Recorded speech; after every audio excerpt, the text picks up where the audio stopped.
welcome to season 2 of Wealth, the podcast with me, Joanne, your anxiety influencer and your host. In this season, we're going to dive deeper into what wealth really means, looking at how, as a recovering anxious woman, I get through day to day, week to week, and I'm going to be sharing the tools, the magic, and the things that I do daily to help me get through. I would also love to hear more from you in this season. You can reach out to me on my socials, on my email. You can send me an email explaining your anxiety issues, whether you're recovering or going through some things right now. And if it resonates with you, I would love to have you on the show so we can share our stories, because we're all together in this. Now let's get on with today's episode. Hello, welcome back, and I'm back. So I know I've taken a bit of a AWOL time, absent without leave.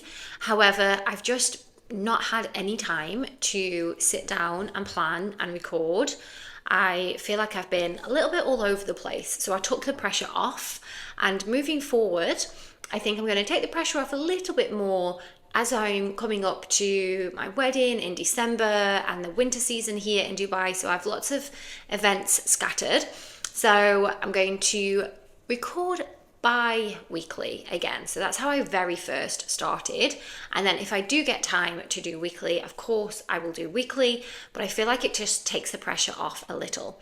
So just practicing what I preach, in that we have to be kind to ourselves, and even things that we love doing. I love recording the podcast, the editing, the whole process, but sometimes other things do have to take a priority, and that will be the same for you in your life. That's where we've been. That's what's been going on. But I'm here today, and I have a lovely email to share, which has been the inspiration for the whole podcast. So I don't know if you'll remember, if you've listened to the last episode, I did mention at the end that I had an email asking about money mindset. So I'm going to share that email today. And today we're going to be talking about magic, mindset, money, all of the things, and how to really calm your nervous system when it comes to money. Okay, so we're going to start with the podcast. I know if you're watching this on YouTube, I suddenly have a dog on my leg, but Teddy, I think I mentioned this last time, is so needy at the moment. If I sit down, he wants to be on my knee,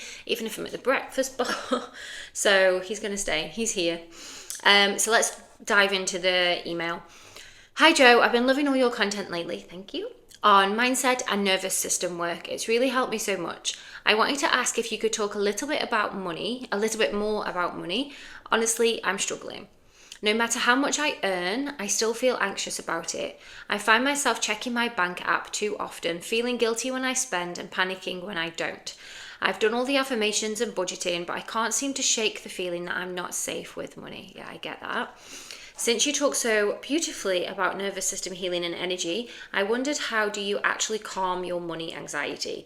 How do you start to trust that you'll feel supported even when you feel uncertain? Thank you. Oh, a slightly stressed listener. Thank you so much for sharing that. And we're going to dive straight in. So I have shared a little bit about my money story before, and if I'm honest, this is an area that I am still working on, very much so. It is a process, and I know you mentioned in the email that you've done the affirmations and the budgeting, and that's amazing. But from my own experience, it is a big journey, especially, obviously, I don't know your background, so I'm going to share a little bit about my background and where my money story comes from to see if that resonates with you and anyone here listening. Of course, I think money is one of the biggest things that people do stress about, particularly in this day and age.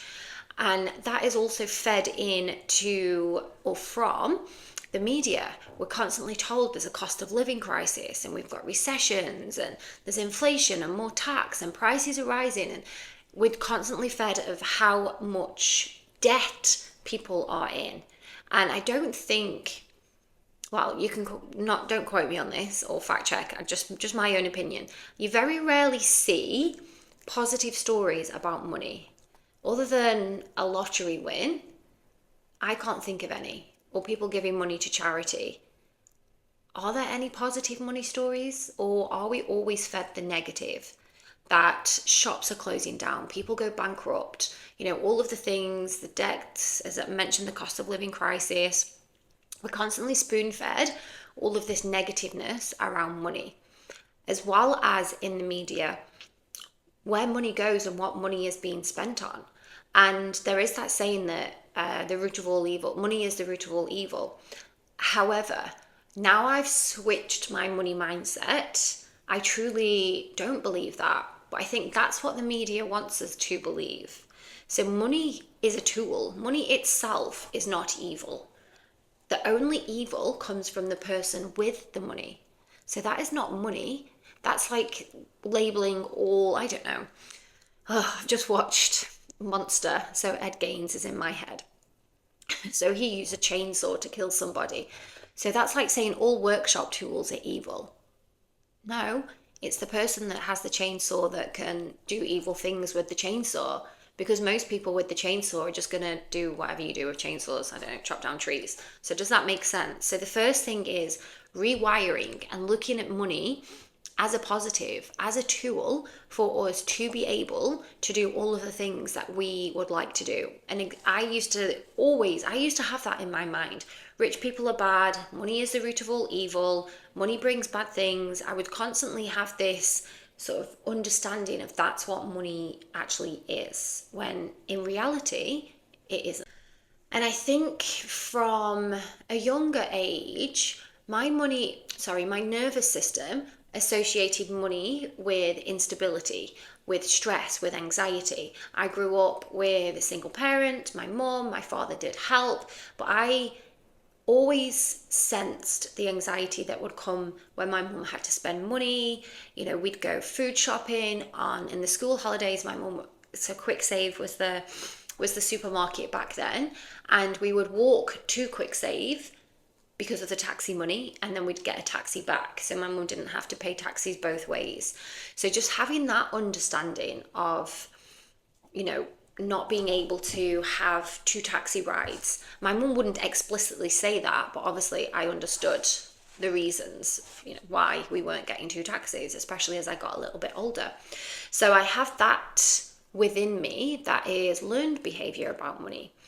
And then as I got older and I had my own money, I had, as soon as you turn 16 or 18, I can't remember which one anyway, you're given up, I think it's 18, off of these credit cards when you're a student loan, student credit card. So you take it because it feels like free money when it's not.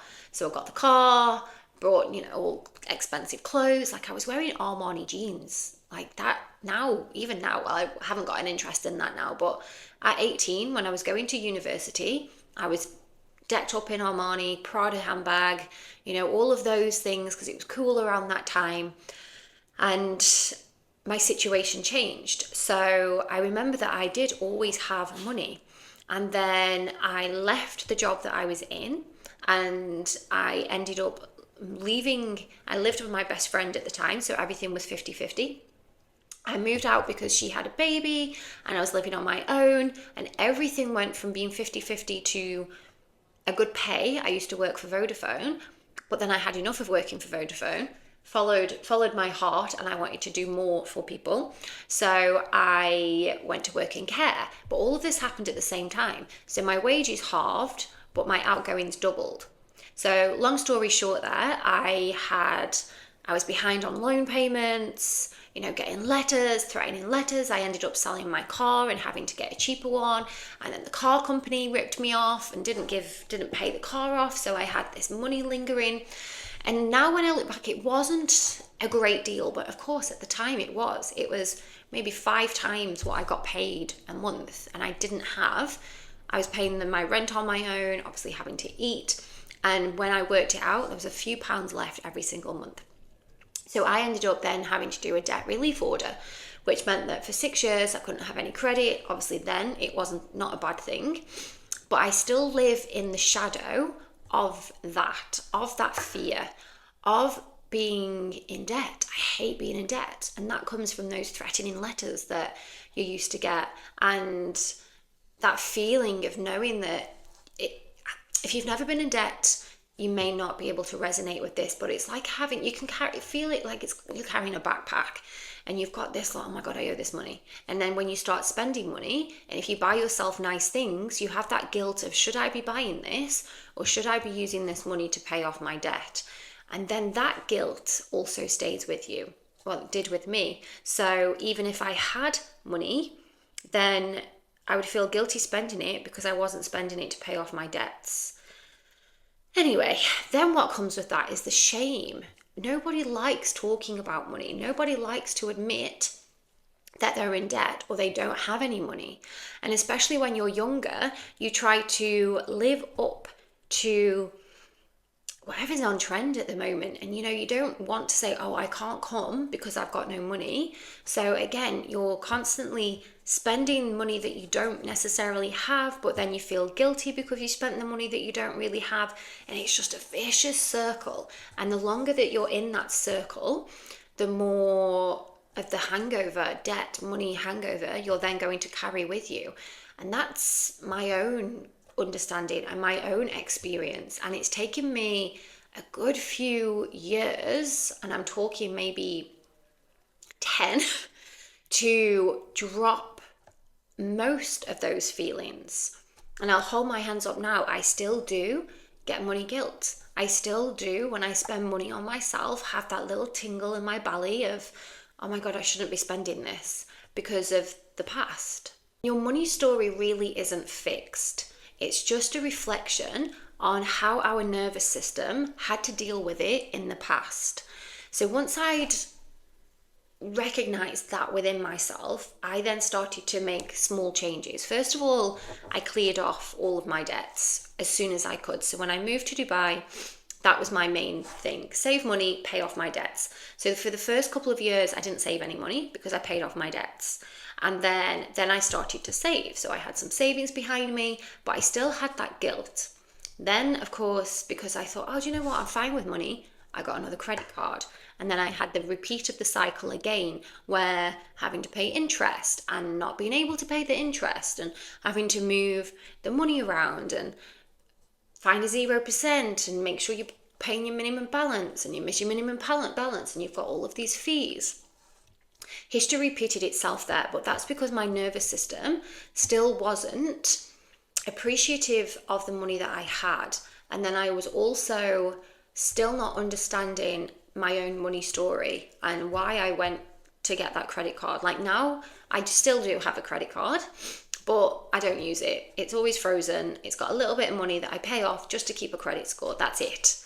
One of the turning points for me was actually realizing that once I let go of that money story and that control that money had, a lot of my anxieties were linked to money. So when I felt, and I'm going to use the word threatened, so it may be that I didn't have much money at the end of the month, or I had something to pay off, or there was big spending coming, or I planned to do something and I was, traveling and thinking about spending money.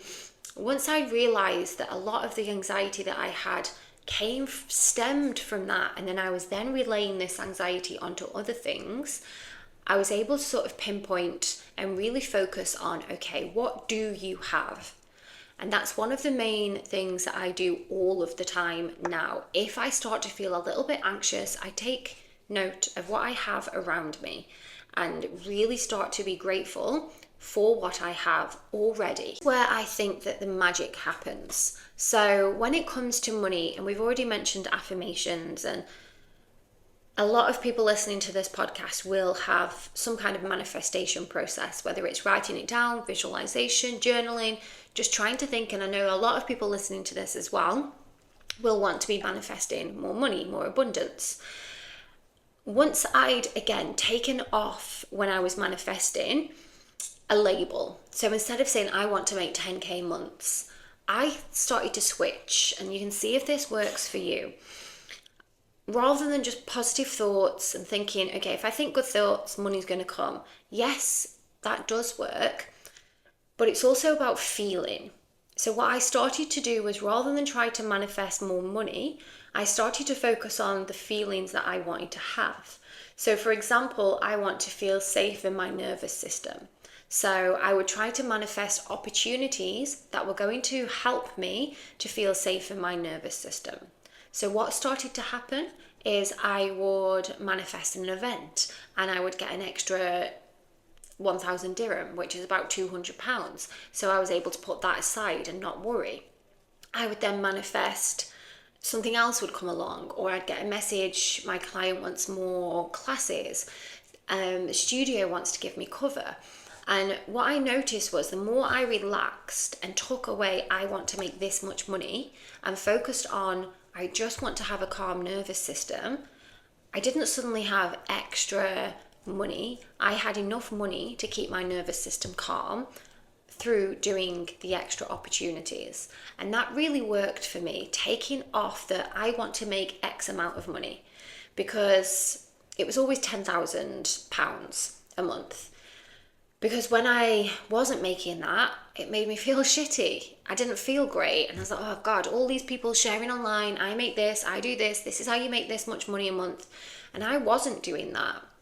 But when I flipped it and I was actually just making enough for me to feel calm, making enough for me to live the life that I desire, that I was still able to do certain things. I'm still able to see my friends and go out. That then gave me that feeling of abundance and of feeling wealthy. And it wasn't about having lots of zeros in my bank account, it was the feeling. So the magic here comes from when you feel safe in your body, you'll start to notice, or you'll start to magnetize the amazing things that come into your life. When you feel unsafe, you're only going to be noticing what you don't have and what is not coming to you. Does that make sense? So when we're in that, and it's not just about negative and positive mindset, but just to label it. So when you're in that negative mindset of, I don't have, I need this, I don't have enough, I've got to pay this, I'm stressed out, and we're just focusing on, I don't have money, I don't have money, I don't have any money, I don't have any money. That is all you're going to be focused on. So when people ask you to do something, oh, I don't have any money. Instead of, okay, what I do have is this amount of money. And what I am going to start doing is putting myself out there for new opportunities. Maybe and obviously it's different with me because I'm self-employed. So if you're employed and you have the salary, and you focus on, oh, I have this much money coming in. And then it's inspired action steps then for you. So looking at your budgeting, looking at where you can cut back. And some might say this is girl maths, but so one example for me, a few months ago, I was buying protein shakes. Every time I taught or did a class, which I normally do a class and then I teach, I'd have a protein shake. And then I was spending, £20 a week on protein shakes, which doesn't sound like a lot, maybe more than that. But then when you add it up monthly, I'm like, oh my gosh, I'm spending that on protein shake. So then I just bought my own protein powder. I make them then at home. And I've really noticed a difference in just those small little amounts going out, because so milkshake, 25 dirham, £5 here, £5 there, they all do start to add up. And that's what I was doing. So I was getting a shake, and then I was getting a snack, and then I was going to the supermarket and I'd maybe get another snack, and I'd spend something here. And before I knew it, I was spending £30 a day on absolutely nothing, just snacks. So then once I reflected and I looked where my money was going, and I was like, right, okay, I can cut that out. So now I spend £20 every 6 weeks on a big tub of protein, and I just have my protein when I get home. And that's made a huge difference, not only physically, I've noticed it physically as well, but also these little amounts of money going here, there and everywhere. I had my Amazon subscribe and save. I cancelled all of those because I was getting money going here, there and everywhere. I was like, I don't even know what's going on. And I'd arrive and it'd be my subscribe and save. And then I had a million sponges because they were all under the sink, because I was trying to originally save a few dirhams, pounds. So looking at that in your life. So yeah, maybe that is girl maths, but that's taking an inspired action step. So then what happens? I don't get as many texts from the bank. I don't check my bank app as much because I know that nothing's going out, and I'm not like, oh my God, well, what's going on here? I also reflected on my subscriptions on my Apple. Now, what I did recently was change bank accounts. So again, I was able to just cancel all subscriptions, all direct debits, everything got cancelled. So over the month, I'm getting emails to say this hasn't been paid, and then I'm choosing if I want to still keep that. There was one that I was paying, Amazon Prime UK. I don't even want to think about how long I've been paying that, because I haven't lived in the UK for 9 years. So that has gone. So just these little things that, and this is all recent as well. So this is within the last year that I've done these small little things, because I felt like, right, I feel safer in my body. I trust, and I really do trust, because when I have this stress out, and this comes every summer, I get stressed out because I don't get paid as much, because people go on holiday, there's less classes, I'm self-employed, so I don't get paid when I go on holiday, and I always have this panic of I've got no money. Episode is bringing you a little bit more wealth. Please don't forget to like, subscribe, leave a comment. This allows other people, other women who need to hear these stories, find me. And again, if you have a story to share, please reach out to me on my email, joannewealth@gmail.com, or you can reach out to me on my Instagram, joanne_wealth. I would love to have you on the show, or you can just type up and stay anonymous so we can share these stories with each other. Now let's get on with today's episode. Also learned was it's okay to also ask for help. So I was stressing about money and going on holiday and saving for the wedding, and my head felt a total mess. I was like, I've done all of this money work and now I'm anxious again about money. All I needed to do was ask for help from my fiance, and he helped. And again, I think this comes from, and a lot of you listening to this might be able to resonate with, feeling hyper independent. Or is it the shame of having to say, I'm a little bit worried about money at the moment? And as soon as I said it out loud, I got some help. And again, my nervous system calm once more. So just giving yourself permission to take a step back, have a look at the areas where you know. So if you're constantly checking your bank app, could you delete it from your phone and only have it on, only log on to the computer, which is more of a pain in the bum. So I would only have it on my iPad, because I don't carry my iPad around. So I'm not constantly checking. Can you have a look at those little things that you're spending? So the things that I've mentioned, check your subscriptions. One thing I also did, which was not intentional to not save money, but stop spending when I don't need to, is coffee. Because I switched to decaf coffee. So now when I'm like, oh, I'm going to go get a coffee, I'm like, oh, there's no point because I drink decaf now. So I don't. And if at a push, I'll go and get a hot chocolate. But obviously you're not going to have a hot chocolate early in the morning. So can you just make your own coffee? Now, I don't want you to then think it's restrictive, because you're training yourself not to think, I can't have that because I've got no money. I'm going to choose not to have that because I can make my own at home. I have it at home. You've paid for it at home. It's not free. You've still had to buy the coffee, and you pay for your water and your milk. It's still not a free coffee. You just have already paid. So in my case, a bag of decaf coffee is the same price as 2 coffees. So you're just thinking more cleverly, and you're keeping your nervous system calm because of that. So again, it's not about restrictive. And if you feel yourself restricting, so I can't buy that because I've got no money, reframe that. So I'm not buying that because I have some at home. I can make my own. The same with my protein shakes. I actually really like coming home, making the shake, putting my banana in, sitting and drinking the protein shake at home. And every month I get a new flavor. And again, not at any point, I'm saying it out loud now just to tell you guys, but I haven't thought, oh, I'm not going to buy that because I'm trying to save money. I don't want to spend any more money. I've got it at home. I'm able to do my own. I bought my own protein. And just see that flip in, oh, I can't buy that. I'm spending 20, 30 pound a week on protein shake, so I'm not doing it. I'm not spending the money. Instead, gosh, I've spent 30 pound on my own protein. It's going to last me a whole month. How amazing is that? So it's not restrictive. You're still having the thing. And then it's calming your nervous system because you don't have all these little bits going out here, there, and everywhere. So there's also a link between stress, scarcity, and your survival responses, your fight or flight. And when I was doing a little bit of research around this, I actually found flight, fight, freeze, or fawn. So when it comes to money, when you feel uncertain, it could be one of those four. So we have fight, you're overwork, you try to control, you're going to push yourself into this hustle energy, which again can equal burnout.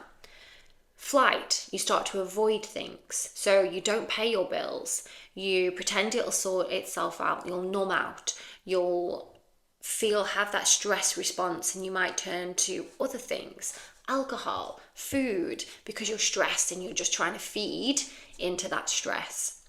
You'll freeze, procrastination, burnout, why bother? And I've got to, for me, I would say fight. I have been in fight mode. I need to do more courses. I need to sell this. I need to sell that. And then what happens is I'm still very new in this self-employed game. And then you start to punish yourself because you're not getting clients. You're not selling because you're brand new. Companies take lots and lots of years to build themselves up. It doesn't take 2 or 3 years to build a successful company. And for me, that was one thing that I was being hard on myself. I would try and over push, overdo, offer the freebies, try and get people in, when in reality, what I needed to do was look after my own nervous system, start to build my audience, start to share what I know and get people in that way, rather than trying to force and push and hustle, because then it just made me feel like crap because it didn't always work. I also would say freeze, procrastination, burnout, why bother? Linking into what I've just said. So I would go into fight in my head, right, you need to do this, you're going to do this, post this, share this, get people signed up. But then there'd be a voice in my head of, oh, why bother? Because it's not going to work. No one's going to sign up. And I would have this conversation in my head of, shall I, shan't I? And then what happens? You end up sitting on the sofa feeling bad because you've got no money and you're not making any money, which again, nervous system completely shut off. So fight, flight, freeze, fawn. People pleasing, undercharging, saying yes to things that drain you. And I've been there. 2 years ago, I think I did a money episode on this actually. I went back into teaching just for a month or so. And once I started, I was like, I don't want to do this. This didn't feel right in my nervous system.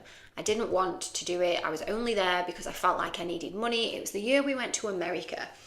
And then what ended up happening is they didn't pay me anyway, because the universe, I think, was showing me, don't try and force things that you don't want to do out of sheer desperation.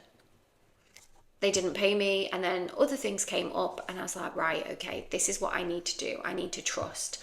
I need to put myself out there in other ways without trying to force it, without trying to step into this hustle, because I don't want to burn myself out. That's why I left school teaching. And once I realized that money anxiety is not just in your head, it's in your body. So certain things would happen and I would get that old familiar feeling of, oh my God, I haven't got scarcity. I would panic when it came to the summer because my clients were going to say, I'm going on holiday. And I realized that this was just memories. This was just me as a child seeing my mum getting stressed when it was coming up to Christmas. This was just me knowing that, oh God, at the end of the month I've got to pay this bill.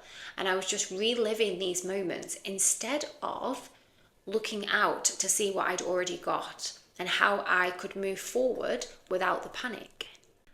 And how I started to reframe this was, first of all, I detached my worth from a bank account number, or money in the bank, or how much I was making. I detached from having to make a certain amount each month. I read and I realized that was just my conditioning of, I was so used to having a salaried amount that, of course, when you're self-employed, it's going to fluctuate up and down. That's just normal. That's not any reflection on whether I'm good or bad at my job. I then started to really count my blessings. I live in a beautiful house. I'm able to run my car.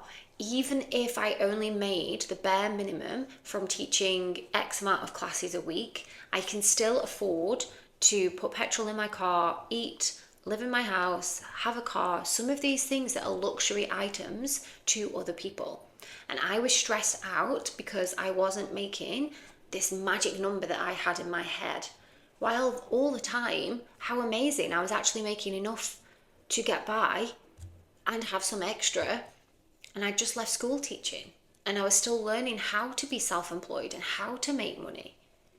Then I started to again tune into the little things that came along. A freebie here and there, a free coffee, a voucher, someone reaching out to me and said, I'd like to send you a sample. You know, these little things that I wasn't acknowledging because in my head, I was stuck in this scarcity mindset.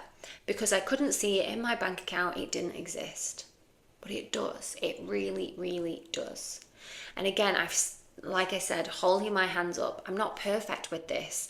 Only a few weeks ago, I was having a stress out because I wasn't sure if I was going to have enough money for the wedding. And I've got a client who got an injury, so I've lost X amount of money per month. But I really, really sat myself down and said, right, I trust. I knew events came up. And of course, it's going to be nice when that money comes back, when my client returns from injury. But I haven't missed the money because other things have come along the way. And I've been able to put the money aside that I needed to. And I'm going to have enough money plus extra before I need it. So then the wedding is sorted. And again, also asking for help, saying out loud, what can you save for? What do I need? And asking the partner or a friend or whoever you have around you, they may not necessarily be able to give you any money, or they may be able to just offer that if this time does come along, then I can support you in this way. So really sitting down, get your journal, visualize, have a little think, whatever you prefer to do of, right, okay, what situation am I in? What have I got that's amazing in my life, and how can I use this to help to calm my nervous system? Where can you reflect on what you are spending? And again, and it's not about restriction, it's about keeping your nervous system calm. Maybe it is just coffee. Do you get a coffee every time you put petrol in your car? Can you treat yourself to some nice coffee you make a nice coffee when you get home? Because again, if you're like me, you'll look at this price of the coffee in the supermarket. Oh, I'm not paying that for a jar of coffee. But then we go pay exactly the same for one coffee. And how is that? And now I know that I do that. And again, I'm like, right, okay. So I'm quite happy to spend this on one coffee in a huge company, and instead of spending this same amount of money on a jar of coffee, and then I can have a luxury coffee at home every day. So I'm just thinking about the example of buying the Starbucks coffee. So we pay exactly the same for one coffee to be made for us, when we can buy the Starbucks coffee and have that at home for however many weeks it lasts. So again, it's not a restriction. You're still having Starbucks coffee. You're just paying for it. You're just making it when you get home. And then you're saving or not spending that money. And hello, calm nervous system, because you know exactly where your money's going. What to do when your nervous system does feel off? Just sit and breathe. And I always like to remind myself of the times when amazing things have come along. And you will be able to think of times when you've been like, oh my God, I can't do that, can't come. And someone said, oh, I've got a free ticket. Or someone has offered you, I don't know, or you find something that you can sell in your house. You know, these things that we forget and like, gosh, that time I was really worried, but everything worked out okay. And everything does work out okay, as long as you trust that it will. Because of course, if you don't trust, you're only going to notice when it doesn't work. So giving yourself that time, sit down, grab your journal, make a list of all the things, or go through your bank account, whichever way you prefer, and journal on what makes you feel unsafe. Make a list of the money that you can see going out, and how will it make you feel if that money wasn't going out. Now, I know everyone, this is a crazy thing, and being like, oh gosh, but when you're spending money for bills, now you might think, oh, I hate paying the bills. Flip that around. Have that gratitude of, I get to pay my own bills. I get to live in a house and pay bills, because someone somewhere doesn't live in a house and doesn't have any money at all and isn't able to pay any bills. And we don't reflect on these things. So it might be that at the end of the month you have zero in your bank, but look at what you've got around you. Where is that zero gone? Feeding your children, feeding yourself, clothing your children, car, petrol, food, all of these amazing things that a lot of them are as well in Maslow's hierarchy of needs, just needs for daily life. So food, shelter, water, warmth. If you've got those in your life and you're able to cover those with what you've got, you are rich. And just reminding yourself of that. So when you get that stress and you get that feeling and you check in your bank account, close the bank account, delete the app, and just remind yourself of what you've got. And eventually this will all start to ease up. And like I said, it is a journey, but it's a journey that at the end there is an amazing outcome, that you have a calm nervous system, that you are able to spend money without feeling guilty. And if you do feel guilty, you're able to grab that guilt and release it, because you don't need the guilt. You don't need to feel guilty. You're allowed to spend money on yourself. You can't take it anywhere. And this is something that my dad always says, you can't take it with you. And how true that is. True. It's so true. You don't take your money out of your bank to heaven. So if you've got money and you can spend it on yourself, treat yourself. I allow myself to have one treat a month, like a big treat. So it might be I'll have a massage or something like that, not just going shopping. So every single month I'm like, right, this is something that I wouldn't normally spend my money on. So I have that one little treat. And that's all I need. I don't need a massage every day. I think if I had the money, I wouldn't have a massage every day. If I have massage money, would I have one weekly? Maybe, I don't know. But right now, I only need one a month. So I'll have a massage, I'll have a facial. If I do want something bigger, I'll put little bits of money aside. And then I'm grateful that I'm able to put money aside for this. I'm able to buy these things that I desire to buy. Before, if I was doing that, my nervous system would be off, and it would be out of a little bit of desperation. It would be out of lack, and like, I can't afford this, and I've got to put this money aside, and I've got all of these savings, and I would really put a negative spin on it, and then I would have that negativity around money. But now, every time something comes in, thank you, I'm so grateful. Do the gratitude. Magic here, so your money mindset, the magic part, is about creating that calm nervous system. When you have that, you will then feel the magic. Being able to create that it's not about changing your reality, it's about changing the energy of your reality. Let that sink in. So it's not about changing your reality, it's about changing the energy of your reality. So flipping those beliefs, making the positives, flipping those negatives into positive. Let me know what you think. Let me know if you try any of the things I've mentioned today. I would love to hear from you. This is a big topic. I'm happy to jump back on and do another money mindset podcast if that's what you want. Let me know. Keep your emails coming. They do inspire me for the episode, so I do have a couple more lined up. Thank you so much for listening to today's episode. I just want to end by reminding you that wealth really isn't about having money in the bank. It's about feeling at home in your mind, your body, and your soul. And don't forget, if you do have your own story to share, you can email me, joannewealth@gmail.com. You can reach out to me on Instagram, joanne_wealth. I'd love to have you on the show, or just share your story with me and I will share it to the other women that need to hear. And don't forget to like and subscribe every single one of